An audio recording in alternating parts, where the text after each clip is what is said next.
Making your way in the world today takes everything you've got. Taking a break from all your worries sure would help a lot. You can join in. Wouldn't you like to get away? Sometimes you want to go where everybody knows your name. And you're always glad it came. You want to be where you can see our troubles are all the same. You want to be where everyone knows your name. All right, I've got another one. You might know it. Again, join in. It's more fun that way. So no one told you life was gonna be this way. Your job's a joke, you're broke. Your love life's DOA. It's like you're always stuck in second gear. When it hasn't been your day, your month, or even your year. But I'll be there for you. When the rain starts to pour, I'll be there for you. Like I've been there before, I'll be there for you. 'Cause you're there for me too. Okay, so have you figured out which songs they are? What TV shows? Friends, Cheers. You guys are TV geniuses. My God. So what do they have in common? It's a place where everybody knows your name, right? It's a place where you have true belonging. For the Jewish people, the place where everyone knew our name or knows our name for many, many, many, many years was the synagogue. When you think about it, what was the synagogue? It was the Beit Knesset, the house of gathering, the Beit Tefillah, the house of prayer, and the yeshiva, where we studied. So we did a lot of things in the side of the synagogue. But that trend of the synagogue being one of the focuses of our life has slowly started to change. It's not, after all, not so much the focus for many of us. Look around the room. I'm sure you find it a little emptier than you did about 20 or 40 years ago, for many of you. Now, the trend, of course, has been going on for quite some time. Unfortunately, COVID kind of hit the gas pedal on it. Even before COVID, though, affiliation rates were on the decline, and the fastest growing group of people who are religiously affiliated call themselves nunners. I'm not talking about the ones with the habit. I mean the people who just don't feel like they belong to anything, like they don't really need it. And I'll point out a few reasons why we might actually need some place to go where everybody feels like they belong and everybody knows our name. According to the US Surgeon General, we are undergoing and experiencing a tremendous amount of loneliness to the point that it's become an epidemic. Loneliness and social isolation, he tells in his report that he recently published, can account for premature death. It increases our risk for heart disease, stroke, anxiety, and depression, and it can be the equivalent of smoking 15 cigarettes a day. I'm sure many of you would prefer to have the same damage the real way, but just in case you're curious, chilling out too much by yourself can be truly damaging to your soul and your body. And approximately half of US adults report experiencing loneliness at any given point in time. And unfortunately, those numbers go up for Gen Z, where it passes 70%. Will tell you that on any given day, they feel lonely. The answer you may think is, of course, social media. Everyone's more connected, and yet I'll tell you, just because you're more connected on social media doesn't mean you're really connected. Those relationships aren't necessarily real. They're not deep. They don't get at the heart of the issue. Those people are not necessarily going to stand next to you when the rain is coming down or pouring down on you. Rather, they may be the ones who launch criticism at you one day, and you may find yourself not feeling as happy for not getting all of the likes and attention on yet a different day. But don't worry, not all hope is to be lost. After all, it's not as if the Jewish people hasn't faced trauma or crazy experiences or even wondered who we were. It's not the first time we looked and said, where are we going?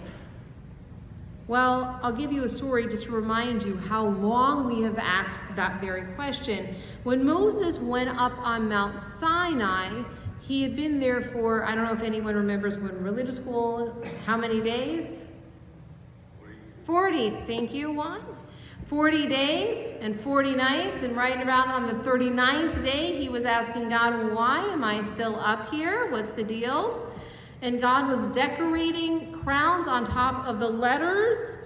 And Moses said, why are you doing that? Everybody wants to move on out of Mount Sinai. We want to get into the promised land. We want to shake it till we make it. But God says, there will be a man in the future after many generations. Akiva, the son of Yosef, will be his name, and he's going to interpret heaps and heaps of laws just from those very crowns. And Moses looks at God and says, I don't believe you. How could you interpret anything from a crown on top of a letter inside of the Torah? So God does what any good God would ever do, and we have a back to the future moment, not back to the past. I'm trying to make funny references. And Moses is suddenly transported way into the future, and he's in a classroom where Rabbi Akiva is in fact teaching, and Moses finds himself in the back of the classroom, and he is absolutely lost. And when questioned by one of the students, Rabbi Akiva, who's standing there describing one of the letters and the crowns and what it all means, goes, well, Moses gave this to us on Mount Sinai, and Moses stood there absolutely stunned that he gave them this law. What it really, the story is about, is that it answers the question that we can see the rabbis struggling with in the 2nd century, which is, what does our Judaism look like today? Does it look different from what it did so far in the past, and is it still authentic? And the answer they came up with to those questions is, yes, it's going to be different. Second Temple period Judaism was vastly different from First Temple period Judaism, and even more different from what Moses was dealing with on Mount Sinai. But not to worry, the rabbis understood that change is necessary. After all, the entirety of Jewish law, if you know what the Hebrew for Jewish law is, it's halacha, meaning it walks with us from the root. Holech, it goes, it moves, it changes just as we change. So when you think about who we were as a people and how we went to the Beit Knesset and the Beit Tefillah and what all we did in our houses of worship or our sacred spaces, it wasn't always the same. Just think about in history how people prayed in the Middle Ages, not the same as they did even in Eastern Europe, where we have scenes from Fiddler on the Roof. Find a little movie that gives us this beautiful view into what life must have been like in a shtetl. Now, of course, there was a massive disruption with the Holocaust, but Judaism, once again, after facing all of these troubles, kept going forward, kept changing what it looked like and who they were and how they practiced, always maintaining the synagogue as one of its major organizations and leading eventually into suburban Judaism, where we found and saw many big congregations growing and growing. But now we're at a period where they themselves are contracting. And so we have to ask, well, how are we going to change ourselves? When Adam was in the Garden of Eden, God called to him, Echa, where are you? Right after Adam had eaten from the tree of knowledge. And what did Adam do? Adam goes and hides. Of course, God knew where Adam was. It wasn't some big mystery. The question wasn't for God, the question was for Adam. It was to ask Adam, where are you, who are you, and where would you like to go? So I think we are at that wonderful point where we have to ask ourselves those same questions. Where are we? Who are we? And where would we like to go? One suggestion I want to propose to you is for us to consider what an Erev is. Is anyone familiar with the term Erev? Yes? Gus, what is an Erev? Because I put you on the spot.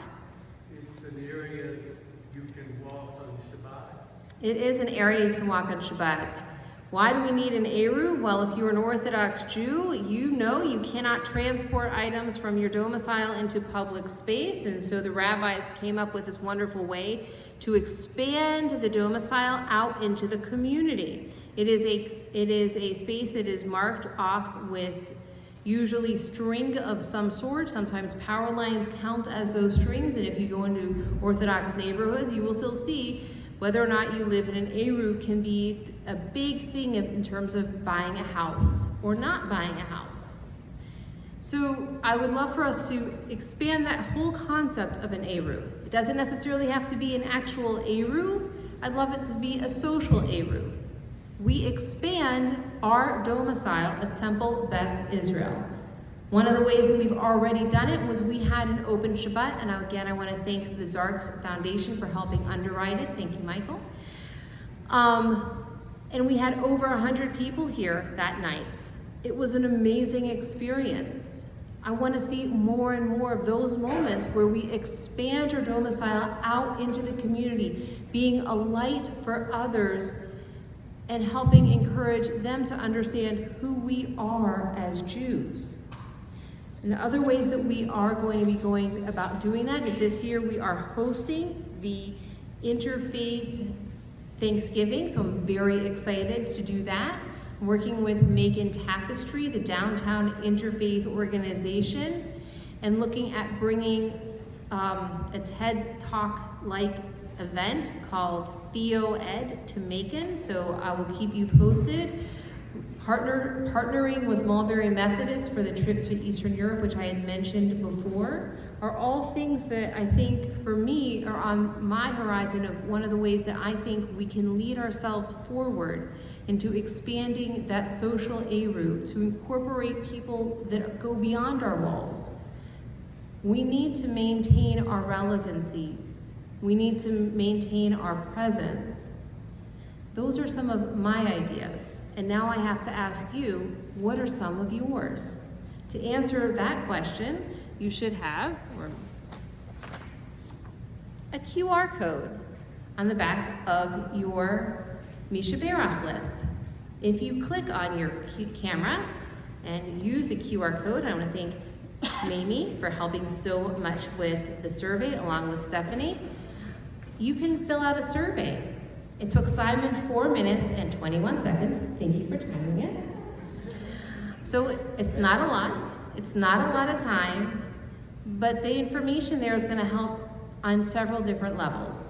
First, it's going to help us figure out, like Adam was asked by God, who are we, where are we going, and what is it going to look like? It's also going to help us figure out some basic information which we're going to need as we go forth and apply for some grants, which I'm very hopeful and excited we can get to help us financially make sure that we are stable into the future. If you have ideas, I would love to hear them. This is our house. I want to make sure that it's a place where everybody knows our names. Shana Tova.